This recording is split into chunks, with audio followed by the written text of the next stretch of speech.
So we're talking about power and leaders acquiring power and using it to influence others. And we've talked about positional power and personal power and how personal power is available to everybody.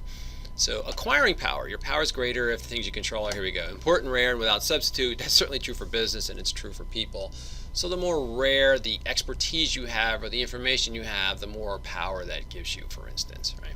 And the key thing here is abuse of power, influencing someone to do something they later regret. So if you have referent power and somebody wants to be like you and they want to be liked by you, and you sort of use that to push them into doing something they're not so happy about and they feel badly about later, that's not okay, right? That's something we don't recommend. That will lead to a reduction in your power later, because people will learn you can't be trusted with your power. You will use your power not to the aid of your followers, but to their detriment, and that's not okay. So when we say followers trust leaders, it's not that they just trust them to tell them the truth, but they trust them with power. They trust them to make good decisions for them, right? That's what we mean by trusting leaders. Not so much I think you're telling me the truth, but I actually trust you to make decisions that are in my best interest. That's why we get so mad at politicians when they do things to get elected as opposed to do things for our betterment, because they violate that trust we put into them. Although, it's not really a big surprise now, is it? Empowerment, we talked about in terms of sharing power with employees. So we give them authority. If you're going to give somebody authority, you have to make sure a couple things are going on. One, they know how to do whatever it is you're allowing them to do. And two, they understand it, and they understand the boundaries around that, right? And when you do that, though, you can really give people some room to maneuver, and they can start doing things like improving quality, cutting costs, increasing efficiency, and all that. So just by telling them that, hey, you guys may or may not realize it, but you have the ability to launch this new thing. And so if you have a good idea, try it, and you'll get some rewards for it. So here we have the warning, right? Just because employees have power, it's not enough. You must be skilled and trained. I used to use this case study in class where this manager decides he's going to give all the factory production decisions to his hourly employees. Which jobs should we run? How do we set them up? How do we organize the factory and so forth? He just came in the one day and announced them, hey, you guys are making all the decisions. I'm out. Well, in 2 days they had a train wreck. They didn't know who was going to be building what and what jobs they could get done and when they were due and all of that. And obviously the problem there was he went from telling them what to do to no coaching, no anything, just dump and run. So he threw all the challenges to them, and he just left the building. So they had no training. They had they literally didn't know what was going on at the time. So how could they make decisions for the future? So what he quickly found out was that was a mess. So he had to come back in, establish control, start making decisions again, bail them out, clean up the mess that he made, not they made, and then train them in what he was doing, how the factory worked, how decisions should be made. And then he started slowly giving them power. That's empowerment then, and they were able to do it. So he said, yeah, in hindsight, that wasn't such a smart move. Yeah, no kidding. All right, influence tactics. So how do we influence people? How do we get them to do stuff? Again, we've been talking about influencing others in forms of leadership, so let's look at some ways we can do it. One, coalition, right? Engaging the help of others. So let's all go see this person, or let's have multiple people feed ideas to this person. So it's not just for me, but it's all of us smart people think that, or the whole team is behind this idea or something. Got to be careful that doesn't lead to groupthink, but you certainly can get some influence on somebody that way. Consultation, I'm requesting someone's advice, right? So how do you think we should solve this? Right? And I go see them and I tell them I see them as an expert, and I get their buy-in to help solve this problem.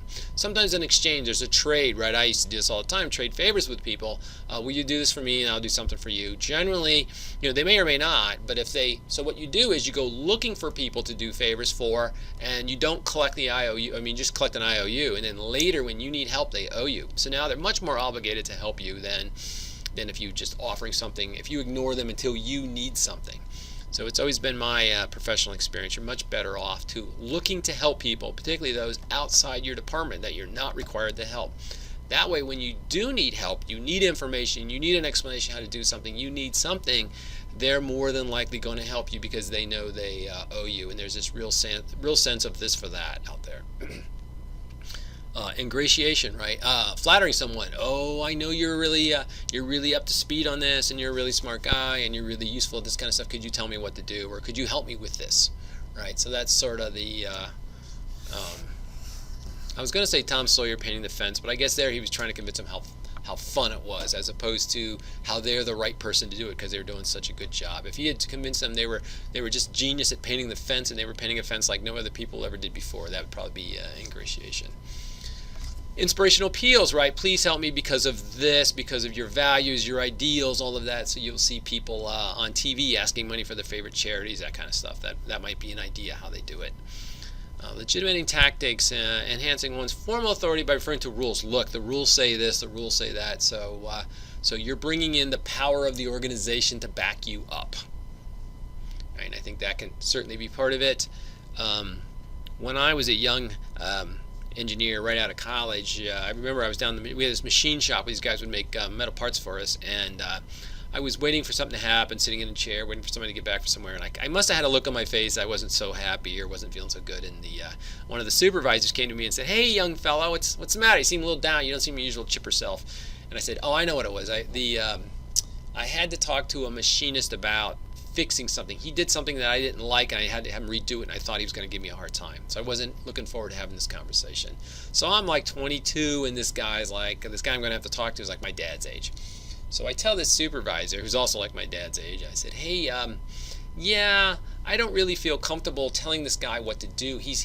I asked him to do this thing. There's a little miscommunication, not his fault, but he did it a different way, and now I'm going to have to tell him to redo it. And I don't really feel comfortable giving orders to your machinist because all these guys are like my dad's age. They're skilled machinists. I don't feel comfortable, for me, the new guy, telling them what to do." And the supervisor kind of smiled. He goes, oh, I see your problem. Here's your problem right now. Here's why you don't feel comfortable. You think they do the thing they're going to do because you tell them to do it. And I said, yeah. He goes, that's not the case at all. No? Then what is the case? The fact is they get paid on Friday. And they get paid on Friday by the guy who runs our division. And the guy who runs our division, did you authorize this project, or did the guy who runs the division authorize the project? I said, oh, it was the division general manager. He goes, of course. He authorized this project you're working on. So that's the reason these parts need to be made, right? Yes. Okay. So they're going to do it because the general manager needs this project done. They're not going to do it because you, Lee Schimler, need it done, because they don't care about you because you don't pay them. I went, oh, that kind of makes sense. He goes, so you're not the boss, you're the delivery boy. And I said, oh, I get that. Okay. And actually, 22-year-old me felt better about that, because that's why I didn't feel comfortable of being the boss. The reason I didn't feel comfortable because I, in fact, was not the boss. I, in fact, was the delivery boy. Here, I did my part as an engineer, and I've designed it. Now you need to do your part and build it out of metal. So passing the work off was my job, not making them do it. The system, the organization made them do the job, not me. Once I had appreciation for that, I felt much better. I truly did. So it's people, I tell that story, I get a funny reaction. Some people think I would feel badly the guy kind of reduced my status in the organization, when that's not true at all. I felt much better because I felt more comfortable passing the work along, because at that level, that was the need I had. I'd rather be part of the big machine rather than with the responsibility for driving the machine, because I knew deep down I did not have that power. So I think it really helped me, and I tell that story to interns and young students and all of that. If you feel uncomfortable making decisions, right, just remember the people that act on the decisions act on it because of legitimate organizational rules and precedents and documents, not because you said it. It's not your personal power that usually makes them do it. It's the organization. They do it because that's what the organization pays them to do. All right, personal appeal, right? Asking a personal favor from a friend. Hey, because we're friends, because we traded favors and all of that. That also is an influencing tactic. Pressure, using coercion. Did you get that done? Pestering people, bugging them. That's a little bit of a negative thing. I certainly have done it. I was with a guy one time. We go to the supervisor's office and we asked him his organization to do something. He goes, "No, I'm too busy." And the guy I was with, I I was barely out of college. The guy was sat there and he crosses his leg, goes, well, looks like we're going to be here a while. And the guy said, why? And he said, because I cannot go back to my boss and tell him you said no. He won't hear it. So I'm just going to have to sit here until you have somebody available. And we sat there for like 10 minutes, never said a word, stared at the guy. He was trying to do other work and he's trying to ignore us. Finally he said, all right, if you promise to get out of my office, I'll start a guy on in 2 days. We go, that's all we needed. He didn't have to start today, but we had to have a promise it was going to get started this week, and then we left. That would be pressure, right? Using coercion, persistence, right? We literally sat there and stared the guy into it. And then rational persuasion, we've kind of talked about using logic and stuff to convince people to do whatever it is you're trying to get them to do. Commitment, endorsing and becoming actively involved participant. Look, we've all done this, actually we're switching to, I should have said, we're switching to where responses to influence now is you tend to get more commitment from people. You tend to get more compliance from people. They go along with what the influencer wants, even if they're not personally committed. Sometimes you'll get passive resistance. They will do it as long as you're there. Watch them to do. They'll reject it, but they won't actively fight you. And active resistance, sometimes they'll actively resist you. They'll not just no, but heck no, and they'll fight you on trying to do whatever it is you're trying to do.